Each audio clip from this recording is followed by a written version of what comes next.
Good morning, Ida here. I have the sun straight into my eyes, but I wanted to sit against the wall because it was comfortable.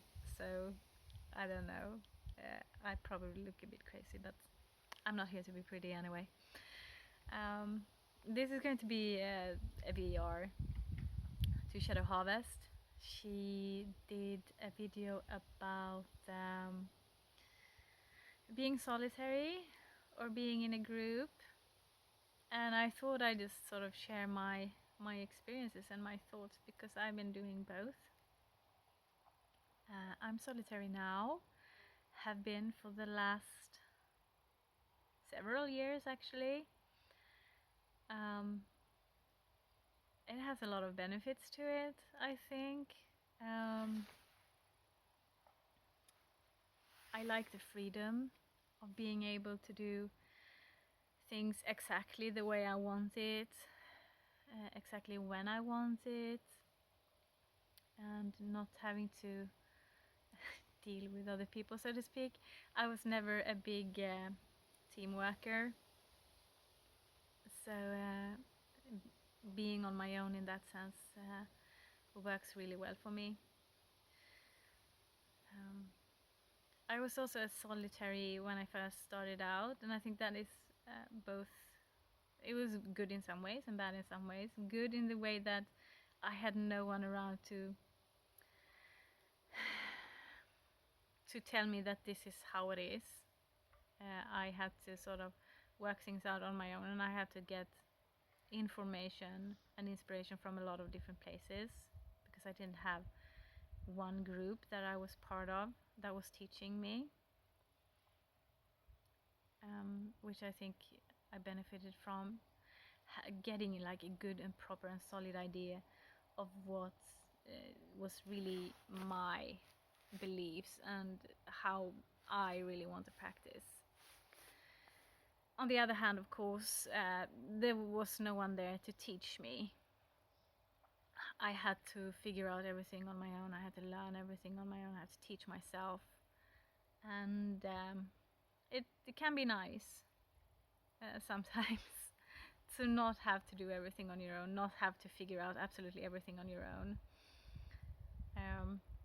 So that would have been a benefit of being in a group, that there would have been more experienced people around to learn from, rather than not just books and your own experiments.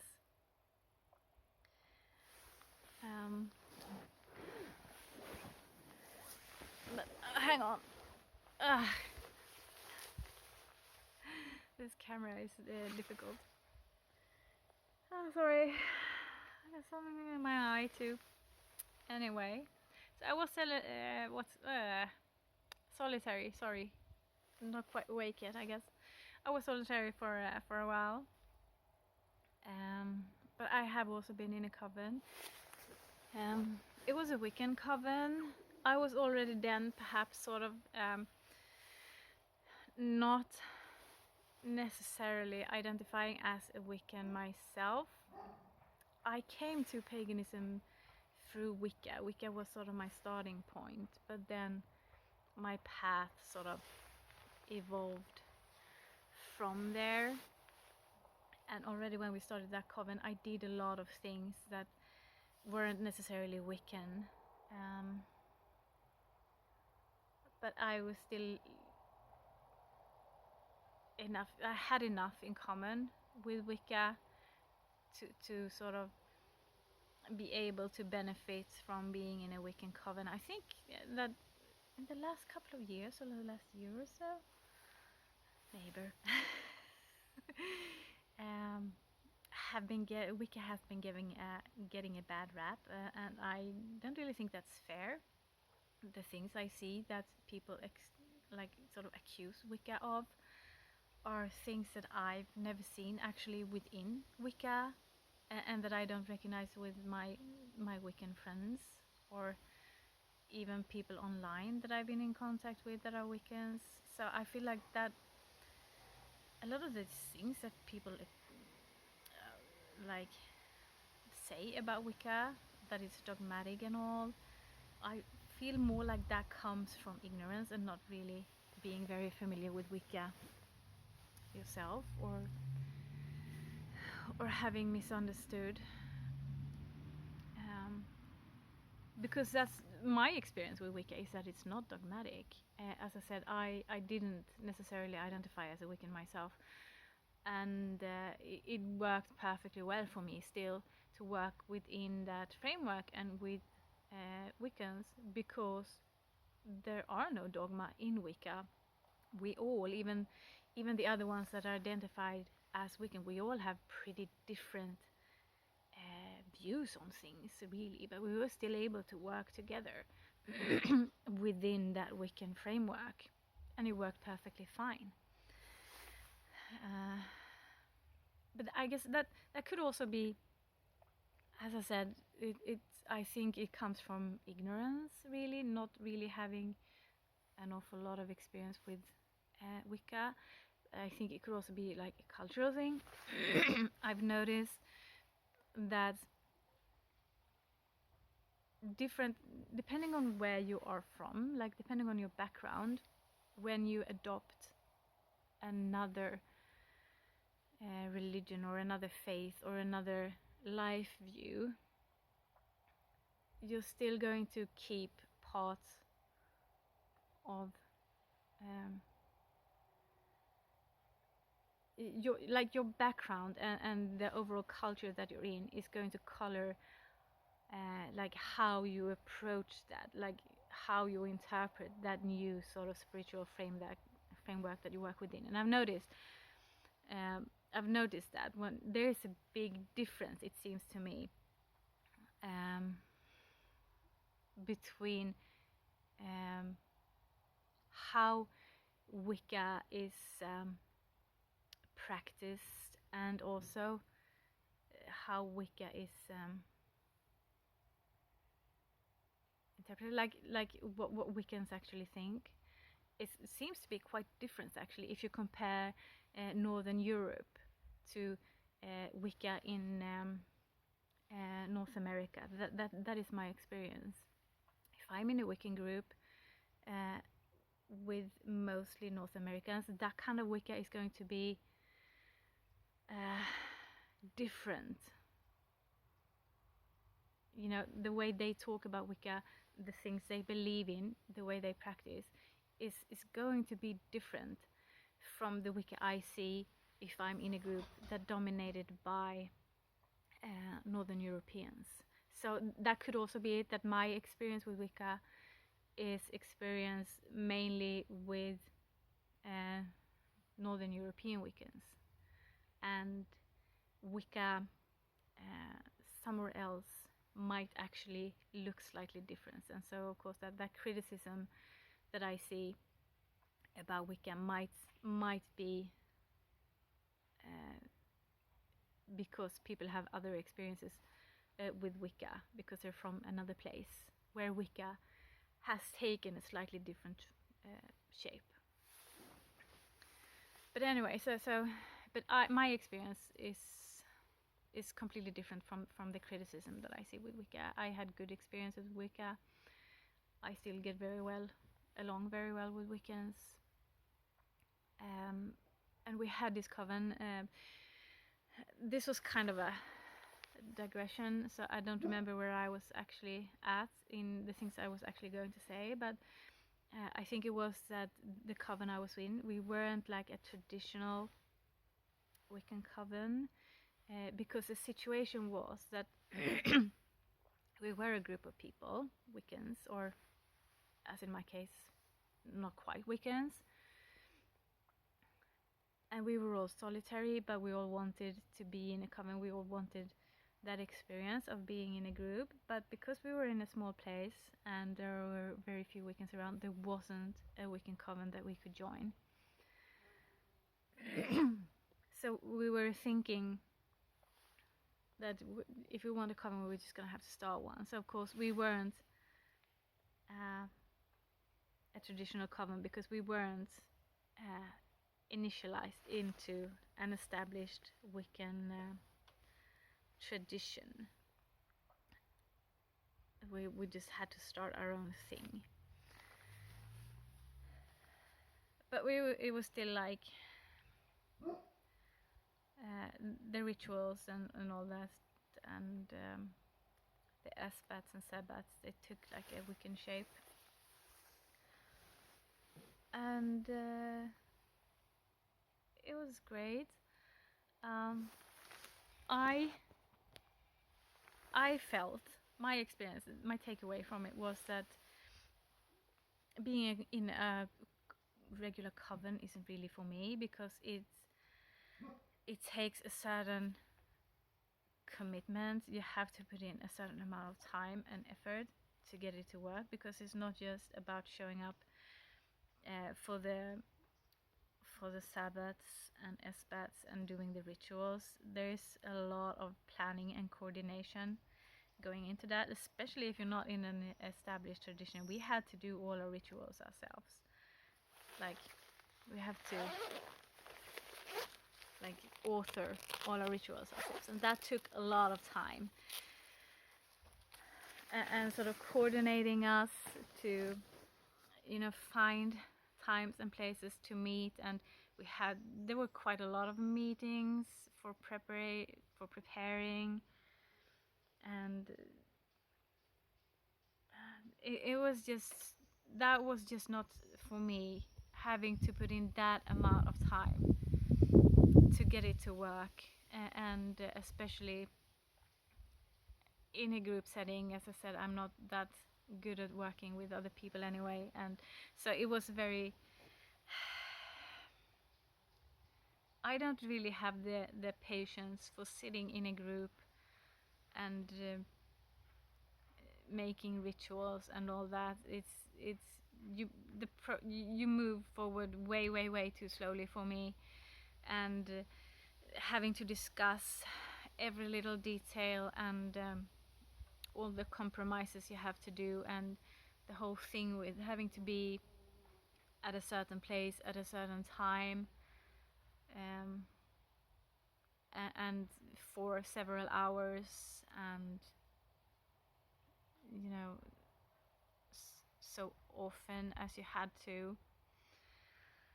It wasn't for me. It just took up too much of my time and my energy. Even though I did enjoy having someone to celebrate the Sabbats and Esbats with, and I did enjoy having someone to do ritual with, but it was all the other things, like the things around that you had to do to make it work. That was the thing that just didn't work for me. But it is a valuable experience, because now I know that wasn't a format that worked for me. But I also know, and I miss that, it is nicer to celebrate with others than to do it alone. I feel so, at least. But also when you doing ritual with others and doing spells with others, it does get more powerful. It is a much more powerful experience. You can be very good at doing ritual on your own and doing spells on your own. You can be very good at raising power, and you can be very you can have some really powerful experiences on your own too. But when you have a group that are like, if you manage to get that group to be very synchronized and very focused on the same thing, and that are used to working together and work well together, and that are all as individuals very sort of powerful, and you get these people to put their power together, you get it is a much more powerful experience. I said power and powerful a lot now, I know that, but it gets much more powerful. You get much more oomph in it. It is you just don't get that on your own in the same way. you can get a great experience on your own too. But if you're with the right kind of group and you manage to get it to work well within the group, um, that is, it is more. You get more, and I sort of like, I can miss that sometimes. That very strong experience. Even though I have great experiences of my own too, it's just not the same when you're on your own. But on the other hand, if you're in a group where things don't really quite work, then you will be better off on your own. Because if you have a lot of weird energies bouncing around unfocused, that's not. Then it's better to just be yourself and do your own thing alone. Yeah, so that was it. There are other. The thing is that it's not just black and white. Like either you're solitary or you're in a coven, and that's the only thing. There are sort of things in between that. For a while, for instance, I was solitary, but I went to a lot of moots, which I think is great because you get the opportunity to meet like-minded people. You get the opportunity to discuss things that you're interested in, and share experiences and get inspiration from others. Much like you do in social media, but you do it face to face instead, and I just think it's nicer. It's more fun, and of course, if there's sorry, if you're in a mood, there might be people that you can decide that you can do this ritual together. You can celebrate this Sabbath together or whatever. Even though you're not like an actual coven, you can do things together now and then whenever you feel like it. Or just, as I said, go out and have a beer and have a good conversation with others. Problem with moots, of course, is that they're open to anyone, so you don't really know who's going to be there. There might be people that you're not necessarily very comfortable with. There can be a lot of really great people, but you can always also end up in social situations that are fairly awkward because you're just not, the chemistry is just not right or whatever. So you can go either way. I have great experiences with moods.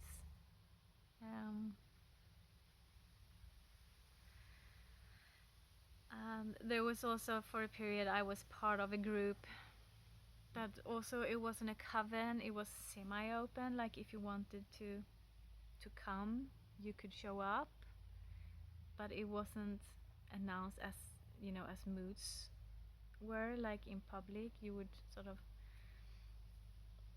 have to find us in a sort of a more roundabout way, I guess.